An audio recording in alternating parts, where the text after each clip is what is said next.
días hicimos un paréntesis respecto a nuestra enseñanza sobre Josué, nuestra serie de Josué. Y le quiero animar, queremos seguir buscando al Señor orando, ¿verdad? Porque ese es nuestro papel delante de las autoridades. Y como ya hemos hablado, platicado, estamos en un tiempo bastante interesante, política y geográficamente hablando, y nuestro papel como iglesia es orar, bendecir a nuestras autoridades y a todos los hombres, amén. Y queremos que Dios incline sus corazones a los propósitos de Dios, y ahí es donde nosotros jugamos un papel muy importante. Entonces le quiero animar porque los jueves estaremos orando mientras estamos en el discipulado. Algunos, otro grupo está orando. Entonces le quiero animar, le quiero invitar a venir y buscar al Señor, sí, y estar orando. Muy bien. Lucas 12, vamos a leer el pasaje. Bueno, para poner un poquito el contexto, hemos hablado acerca de desde antes del versículo 22, desde el versículo 13, y cómo Jesús interactúa con un hombre que estaba pidiendo que Jesús interviniera para que se le diera la herencia. Y Jesús evade la parte civil, ¿sí? Y se va al asunto religioso, al asunto espiritual. Y él toma ese asunto para hablar sobre la avaricia, ¿verdad? Y sobre cómo nosotros debemos de funcionar con los demás, ¿sí? Y les comentaba ayer a nuestra junta de servidores que el espíritu del mundo, no solamente de los fariseos, es de avaricia, ¿sí? Es de yo tener más, yo de alguna manera estar enfocado en uno mismo, ¿verdad? Y ese es el espíritu del mundo que opera en este mundo, ¿verdad? Y contra eso nosotros constantemente luchamos, ¿sí? Y este espíritu pues es egoísta, es avaro, es idólatra y siempre está tratando de imponerse, ¿verdad? De dominar a los seres humanos y también a los creyentes. Pero Jesús dice que nos cuidemos de eso, ¿sí? Que nos cuidemos de tal cosa, y que seamos gente que lejos de funcionar de una manera egoísta y avara, que acumula, que guarda nada más para sí mismo, que seamos gente que da su vida, que invierte su vida, que es productivo para el favor y el beneficio de los demás.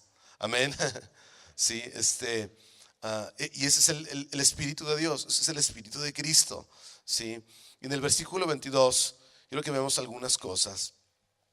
Dice el versículo: y dijo luego a sus discípulos, dice: por tanto les digo que no se afanen por esta vida, que comerán, ni por el cuerpo, que vestirán. Y Jesús habla de la vida. La vida es más que la comida y el cuerpo que el vestido. Y Jesús aquí habla sobre la vida hablando de dos aspectos: lo que comemos y lo que vestimos. No incluye el techo, aunque seguramente estaba en mente, pero habla de esas dos cosas nada más. No se afanen por esa vida. Consideren los cuervos que no siembran, no ciegan, no tienen despensa ni granero, y Dios los alimenta. ¿No valen ustedes mucho más que las aves? ¿Y quién de ustedes podrá con afanarse añadir a su estatura 50 centímetros? Pues si no puedes, ni aun con lo que es menos, ¿sí? ¿Por qué se afanan por lo demás?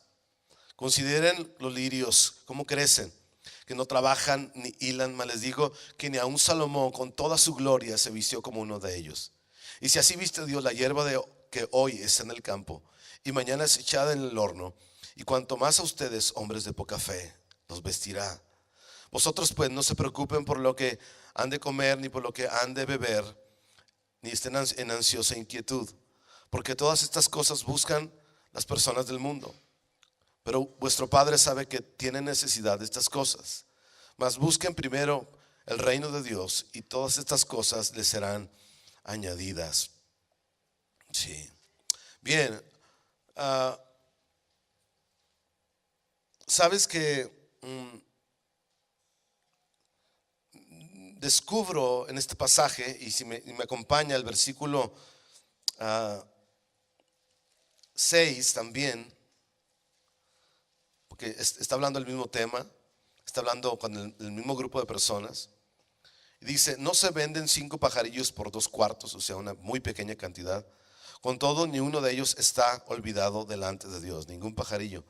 Pues ni los cabellos de vuestra cabeza están, pues aún los cabellos de vuestra cabeza están todos contados o numerados. No teman pues, más valen ustedes que muchos pajarillos, ¿verdad? Que muchos cuervos, ¿sí? Y me encanta porque creo que Jesús nos está ayudando y está tratando de ayudar a los discípulos a descubrir quiénes son delante del Padre. Y Jesús pregunta, ¿verdad? ¿No valen ustedes más que los pajaritos? Sí. Y está Jesús tratando de afirmar su identidad haciendo una pregunta. ¿No valen ustedes más que estos simples animalitos? Sí. ¿Y qué acaso si Dios viste a las flores, dice, a ustedes también les vestirá? Y me encanta porque cuando nosotros descubrimos quiénes somos delante del Padre y el valor que tenemos ante Él y lo que Él nos promete, porque Él dice, no te va a faltar que comer, no te va a faltar vestido. ¿Sí? Cuando descubrimos todo eso, entonces tenemos la capacidad, o Dios nos libera para vivir una vida enfocada, alineada. Y el enfoque de Dios, como dice el versículo 31, es el reino. Dice, a esto clávense, a eso sí, abóquense, a buscar su reino, su voluntad, sus propósitos. ¿Sí? Pero es cuando nosotros vamos descubriendo quiénes somos, nuestra identidad y nuestro valor delante del Padre. ¿Sí me capta? ¿Cómo identidad está conectado con el asunto de vivir una vida a los propósitos de Dios, enfocada a ello? ¿Sí? Y enfoque no es posible si estás mirando a muchos lados a la vez. Enfoque se habla de que es la idea de que tú estás mirando una sola cosa. ¿Sí? No hay enfoque real si estás, si yo estoy mirando aquí a Andy, ¿verdad? Estoy enfocando mi vista sobre él. Aunque hay muchas personas aquí a los lados, atrás, adelante, enfoque me dice que lo estoy viendo solamente a él. Enfoque es imposible, si estoy mirando a todos lados, ¿sí? No podré estar realmente enfocado. Y por eso Jesús dice, quiero que vivas libre de ansiedad, de preocupación, de afán, para que estés enfocado. ¿Sí? Si uno está mirando a muchas cosas a la vez, si uno está ansioso, uno está afanado, uno está inquieto, uno está preocupado por X o Y, uno no puede estar enfocado en lo que Dios quiere. Hola, ¿sí me explico? Y aunque uno quiera, sea de sincero corazón, no, yo quiero servir a Dios, yo quiero hacer la voluntad de Dios, y seamos honestos con ello, no se puede si nosotros estamos vacilando en muchos enfoques, mirando hacia muchos lados. No se puede. Entonces, creo que desenfoque es el resultado, según este pasaje, de una ausencia de identidad, mis hermanos. Voy a repetir, desenfoque creo que es el resultado de una ausencia de identidad en la persona, en el creyente, y de la presencia, por el otro lado, de preocupación y ansiedad. Si preocupación y ansiedad están presentes en la vida de uno, como el eje de uno, no puedo enfocarme. Si tengo una ausencia de identidad, de saber quién soy en el Señor, no puedo enfocarme. Tiene un efecto en el interior, en la mente, en los pensamientos de una persona, no conocer su identidad, ¿sí? Su lugar y su papel delante del Señor, ¿sí? Y Jesús nos recuerda nuestro lugar y valor delante del Padre. ¿Sabe por qué? Creo yo. O sea, es tan importante el reino para Jesús. Es tan importante que se toma el tiempo para recordarnos a los discípulos y a nosotros el lugar y el valor que tenemos delante del Padre. ¿Sí? ¿Sí se da cuenta? Se toma el tiempo para decir, tú vales mucho más que ellos. Tú importas mucho más que ellos. Ellos no hacen nada, no trabajan, no hilan, no almacenan, como nosotros lo entendemos. No vales tú más que ellos. Y por eso dice, no temas. Y me encanta las palabras que usa en el versículo 32. Y dice, no teman, manada pequeña. ¿Sí? Y son palabras de mucho afecto. ¿Sí? Hacia un grupo de personas que Él quiere que sepa que son amadas, son tan valiosas, son tan importantes para Él. ¿Sí? Y es porque su reino es tan importante que Él quiere ayudarnos y recordarnos ese lugar que tenemos delante del Señor. Entonces yo te digo a ti esta tarde, toma tu valor, toma tu identidad y las promesas de Dios y persigue lo que es importante y valioso para Él. Todos necesitamos tomar, beber, ¿sí? Afirmar, extender, profundizar nuestra identidad en la palabra de Dios. Toma eso, toma las promesas y entonces podrás perseguir lo que Dios quiere y que es importante para Él. Creo que sin una identidad sana, correcta en nuestro corazón delante de Dios, no podemos. Creo que estamos como impedidos, incapacitados para realmente vivir una vida enfocada y perseguir lo que Dios quiere. Y ahorita se lo voy a mostrar en otros lugares.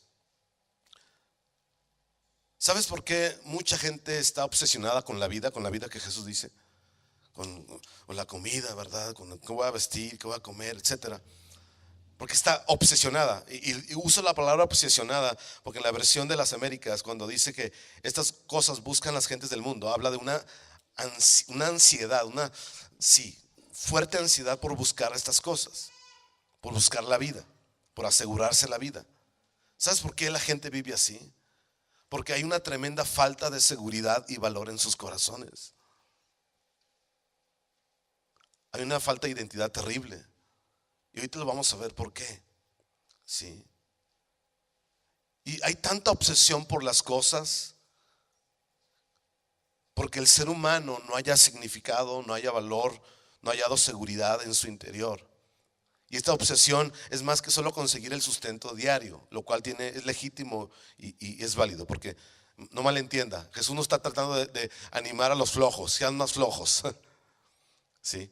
No está diciendo eso. Está diciendo que seamos gente que podamos encontrar nuestra seguridad y nuestro valor y nuestra valía e identidad en Él, en lo que Él dice, en sus promesas. Amén. Y por eso el mundo está obsesionado.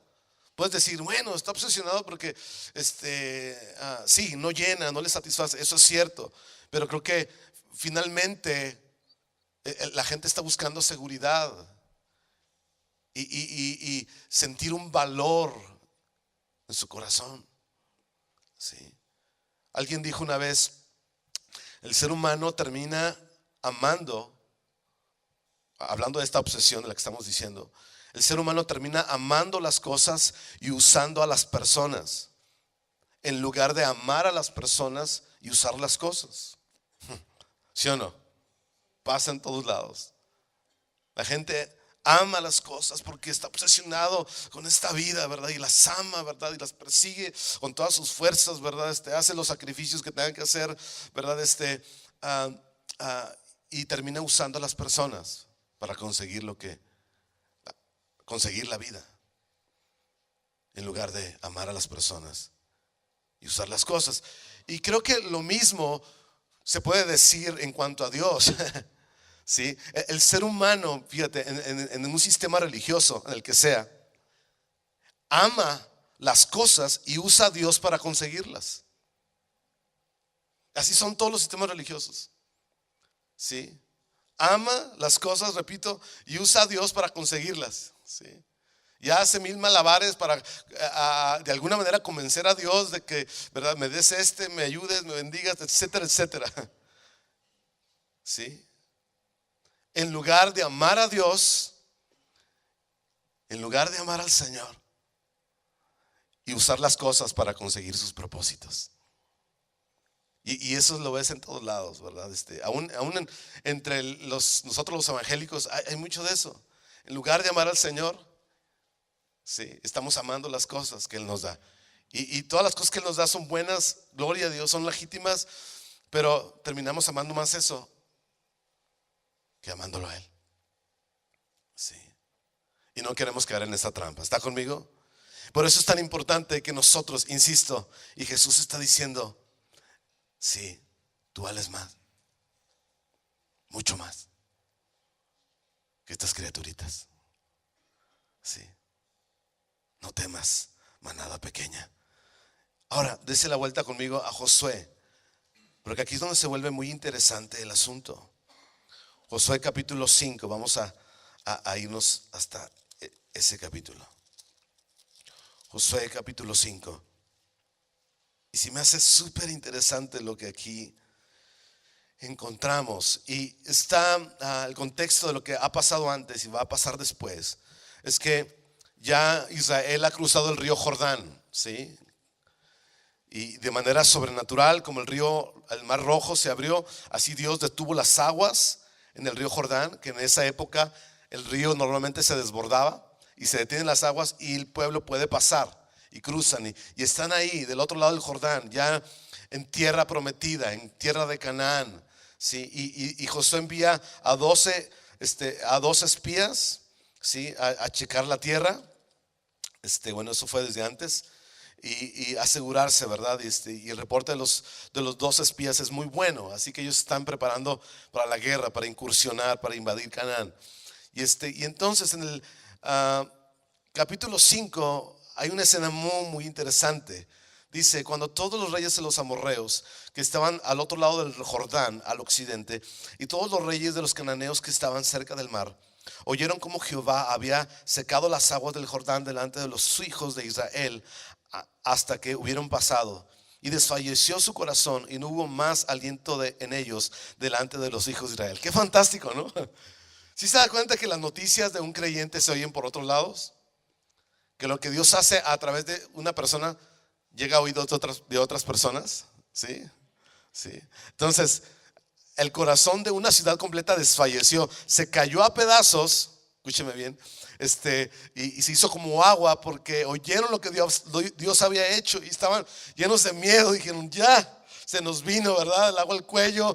Ya, ¿qué vamos a hacer? Porque habían oído del Dios de Israel y lo que Dios hacía con ese pueblo en particular, ¿sí? Dice: en aquel tiempo Jehová dijo a José: hazte cuchillos afilados y vuelve a circuncidar, ¿sí?, la segunda vez a los hijos de Israel. Y Josué se hizo cuchillos afilados y circuncidó a los hijos de Israel en el collado de Aralot. Sí, entonces aquí pasa esto. Antes, en el versículo capítulo 6, que es un poquito más adelante, ¿verdad? Están por tomar la primera ciudad, están por conquistar Jericó, que era una gran ciudad amurallada, ¿sí? Y antes de que suceda la primera conquista, ¿sí?, Dios le pide a Josué que circuncide al pueblo. Dices: ¿por qué? Todo el mundo entiende que es circuncisión, ¿verdad? Y se practica a los varones únicamente. Y en el caso de Israel, como eran hombres de guerra, se practicaba solamente a los mayores de 20 años o de 20 años en adelante, ¿sí? Y Josué lo hace, ¿sí? Y Dios le pide a Josué que lo haga con cuchillos de piedra. No era con espada ni con cuchillo normal, era con piedra. La cosa estaba interesante, ¿sí? Y todos ellos ya eran adultos. Normalmente los judíos circuncidaban a un niño cuando tenía 8 días de nacido, ¿sí? Pero aquí ya todos son adultos.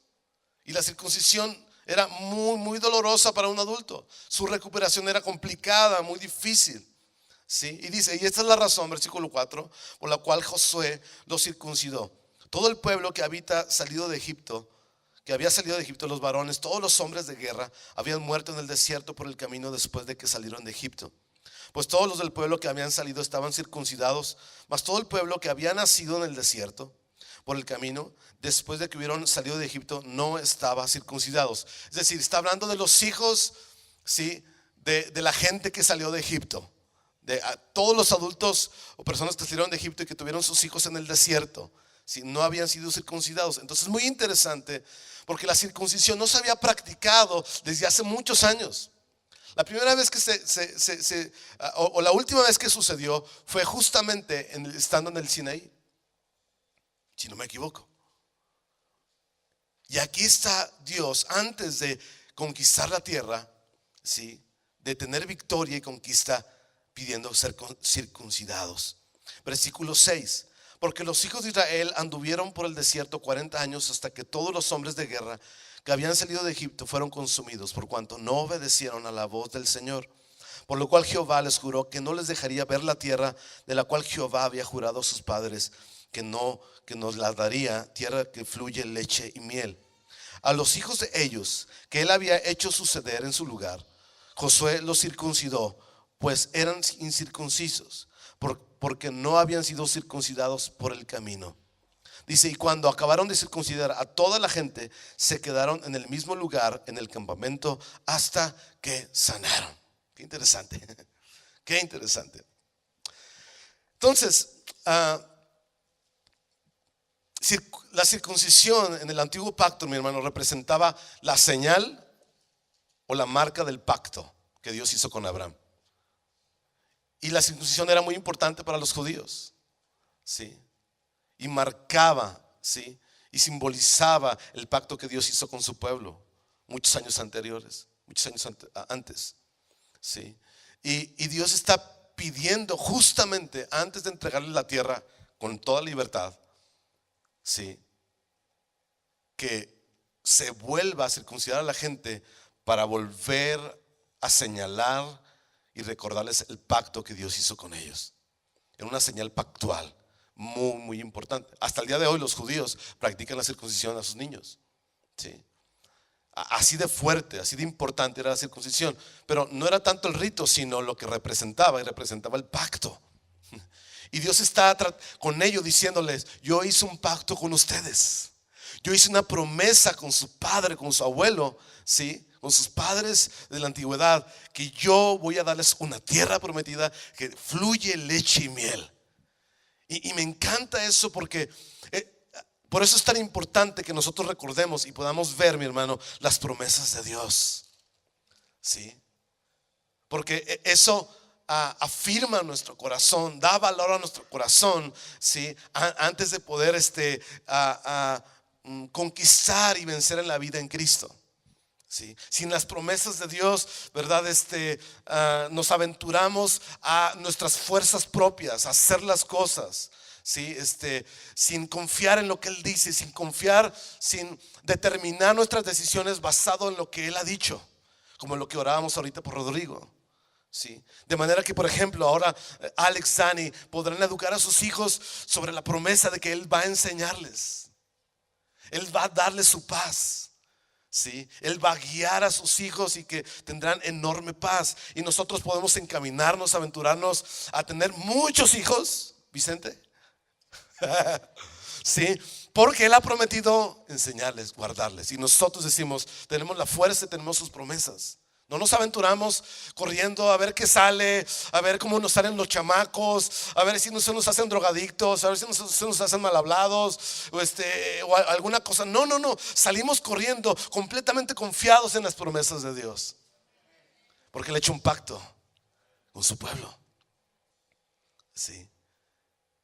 Y era importante que el pueblo supiera: recuerden, muchachos, estoy con ustedes. Esto fue lo que dije, esto es lo que voy a hacer, y necesito que hagan esto, ¿sí?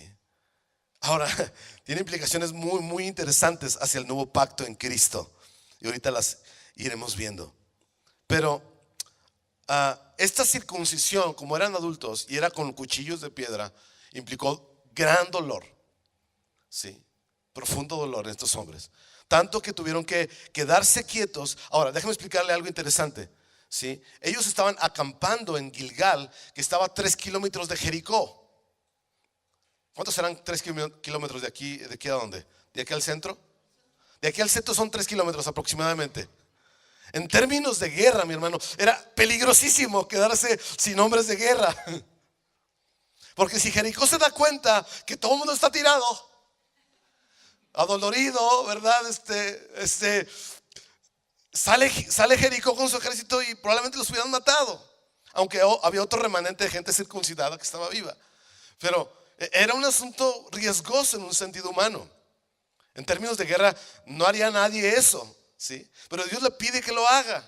Y ahí están todos esos miles de hombres, porque eran miles de hombres circuncidados con profundo dolor, ¿sí?,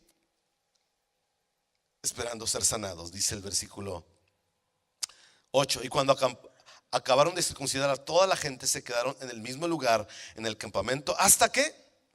sanaron. Ahora, quiero que veamos la frase sencilla que dice, ¿dónde estoy?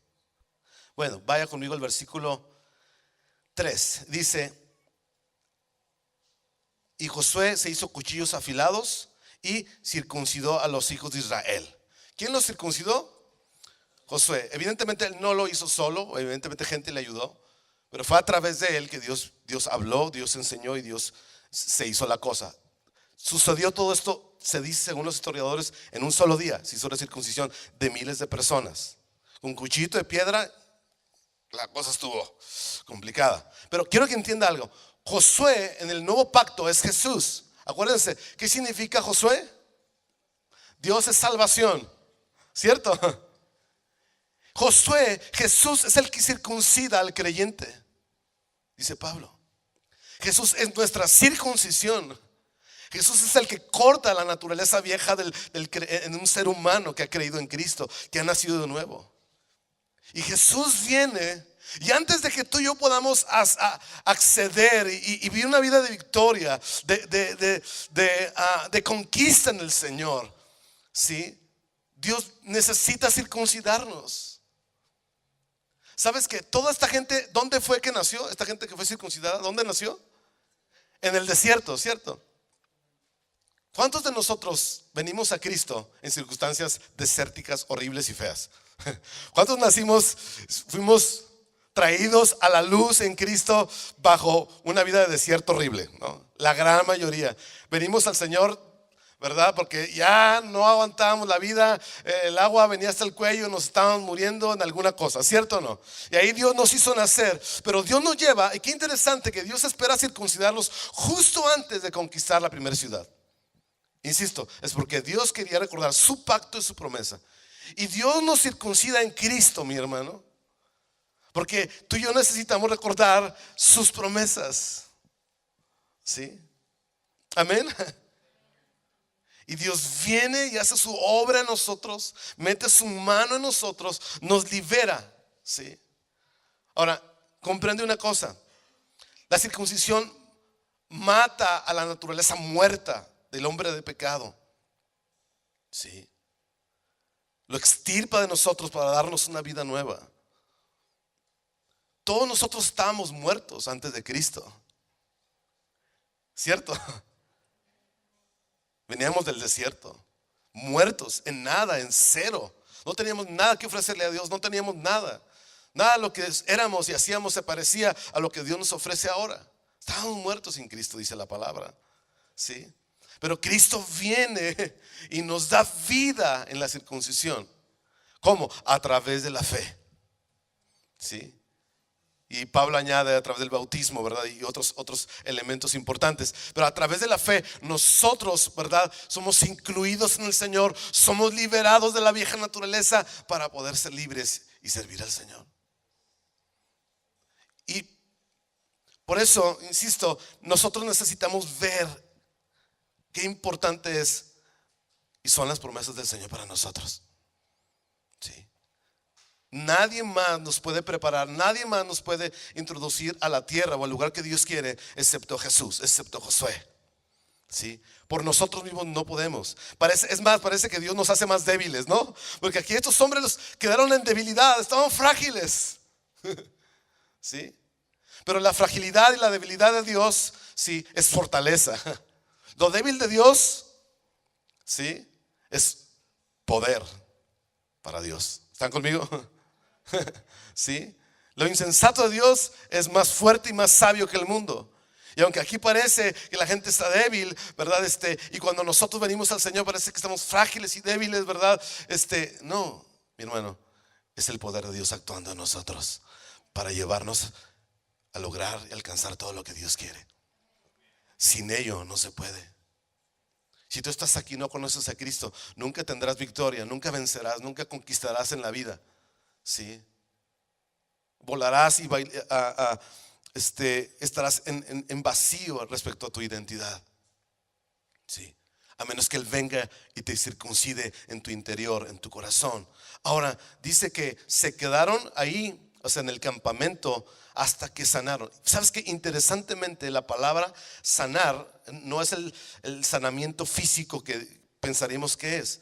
Realmente la palabra en hebreo es yahá y significa básicamente vivir o ser revivido o tener vida. Y se usan muchos pasajes en el Antiguo Testamento. ¿Sabes que Dios trae vida a nosotros, mis hermanos? Y somos sanados y recibimos vida cuando permanecemos en el cuerpo de Cristo. ¿Sabes? Todos nosotros venimos del desierto y estábamos muertos. Y invariablemente la vieja naturaleza, Satanás, hizo un daño terrible en el interior de todos nosotros. Por eso todos nosotros batallamos horrores con nuestra propia identidad. Batallamos en saber, en sentirnos seguros, en sentirnos valiosos. ¿Sí me explico? Horrores. Es parte del daño de la caída del hombre. Pero Dios nos introduce a su campamento y nos circuncida nuestro corazón. Y es en el contexto del cuerpo de Cristo donde nosotros somos sanados. Donde tu identidad vuelve a construirse, donde tu identidad vuelve a formarse otra vez. ¿Cuántos saben de lo que estoy hablando? O sea, ¿cuántos batallamos un montón con nuestros rollos adentro? De que me siento mal, de que me deprimo, no soy nadie. ¿Sí me explico? Y 20,000 cosas donde yo me comparo, donde yo, quién sabe.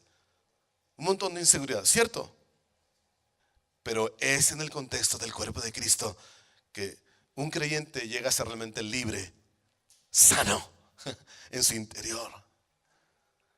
Sí. Por eso, como decía Jesús, no valen ustedes mucho más.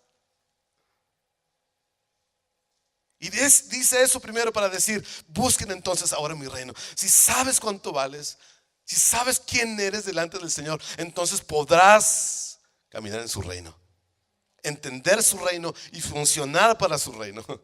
¿Sí me explico?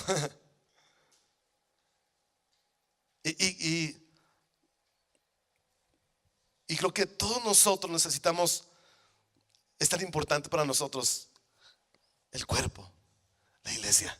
Y no me refiero al edificio, sino nuestra interacción unos con los otros, donde nos hablamos, donde nos bendecimos, donde nos animamos, donde nos edificamos, donde declaramos las palabras de Dios, de lo que Dios dice que nosotros somos.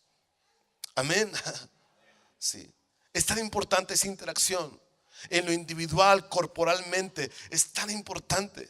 Sabes, tengo 26 años de seguir a Cristo y sigo siendo sanado en mi interior de las muchas traumas y complejos con los que yo llegué a Cristo.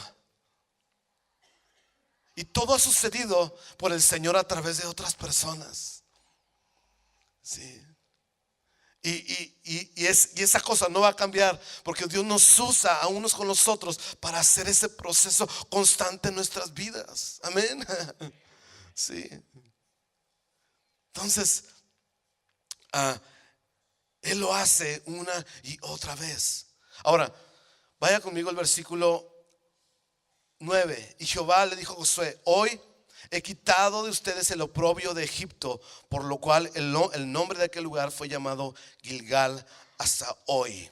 Sí.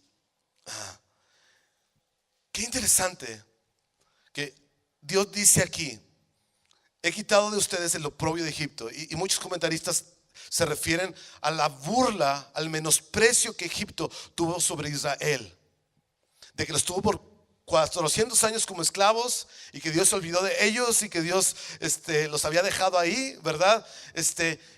Pero ya vemos lo que sucede. Dios libera a Israel de Egipto y ahora está por introducirlos a esa tierra. Pero Egipto se burlaba de ellos. ¿Dónde están sus promesas? Dios se olvidó de ustedes. Dios es un mentiroso, no es cierto. Serán siempre nuestros esclavos y ustedes siempre harán lo que nosotros queremos, ¿verdad? Y los maltrataban de maneras terribles. ¿Sí? Y Dios dice: hoy es quitado ese oprobio. Sabes, todos necesitamos saber, para el bien de nuestra identidad y la formación de nuestra identidad y valor, mi hermano, Dios ha quitado los burladores de nuestras vidas. Aun si tú mismo te has burlado de ti mismo diciendo, te has menospreciado a ti mismo diciendo, yo no valgo, no importo, mi vida es un asco, mi vida no sirve para nada, no ayuda en nada. U otros se lo han dicho, o tus padres creciste con esas palabras, ¿verdad? De tonto, de menso, de inútil, de incapaz y esas cosas. Dios dice, yo quito el oprobio de tu vida. Y ves a Dios afirmando su identidad y su valor antes de que entren a Jericó. ¿Me explico? Antes de vencer y conquistar. Dice el versículo 10: y los hijos de Israel acamparon en Gilgal y celebraron la Pascua a los 14 días del mes por la tarde en los llanos de Jericó. Y esto es fantástico, porque sabes, la Pascua, ¿sí?, es la fiesta nacional más importante de los judíos. Y representa muchas cosas, entre ellas, ¿verdad? Representa en el nuevo pacto la liberación y la salvación de Cristo de nuestras vidas, el perdón de nuestros pecados a través de su sacrificio. ¿Sí? Pero también representa, mis hermanos, era tan importante y es tan importante para los judíos la Pascua, porque es el lugar, es el día de la independencia de México, ¿no? El 15 o 16 de septiembre, ¿cuál es? 16, ¿no? Para los mexicanos, 4 de julio para los americanos, no sé para los alemanes. Pero es una fecha tan importante que habla y define mucho acerca de la identidad de un pueblo, en este caso el judío. Y veo que en todos estos aspectos Dios está afirmando, haciendo robusta el valor y la identidad de este pueblo. Porque sin eso en su interior, mis hermanos, sin ese entendimiento, sin esa comprensión de saber quién tú eres y de las promesas de Dios, no podrás enfrentarte a los enemigos. No podrás conquistar nada de la vida en el Señor y de la vida en general. ¿Me explico? Y batallaremos horrores y estaremos siempre con obstáculos y cosas y trastabillando en una cosa, en la otra en nuestras vidas. Y se hace la Pascua. El pueblo celebra. El pueblo circuncidado, que era una señal clara de identidad acerca de los judíos. Sí. Que aunque otros pueblos lo practicaban, solamente los judíos, sí, lo usaban como un sello del pacto, una marca del pacto, la señal del pacto. Mi hermano, Dios está entre nosotros. Y Dios quiere que tú sepas quién tú eres y lo valioso que eres delante del Señor. Es tan importante. Era tan importante, mi hermano, la conquista de la tierra, porque Dios estaba formando una nación que iba a establecerse en un lugar geográfico, pero que apuntaba al lugar espiritual, al reino invisible de Jesucristo. Y era tan importante esta conquista, era tan importante, ¿verdad?, esta invasión, ¿sí?, como para Jesús es tan importante el reino, que por eso está aquí y está tratando de decir, ayudarnos a ver, a descubrir quiénes somos nosotros en Cristo. Amén. Amén.